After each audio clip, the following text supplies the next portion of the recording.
এক বাদশাহের একটি বিশাল ফলের বাগান ছিল। বাগানটি ছিল হরেক রকম ফলে ভরা, কোথাও আপেল, কোথাও কমলা, একেবারে থরে থরে সাজানো।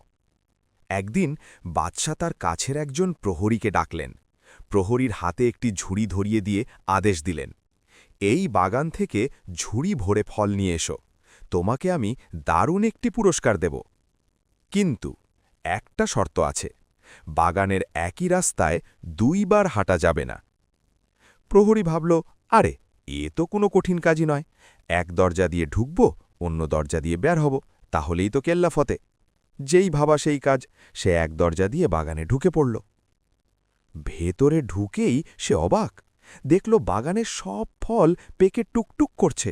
সে যেই অংশে প্রবেশ করল সেখানে নানান জাতের সুন্দর সুন্দর ফল পড়ে আছে।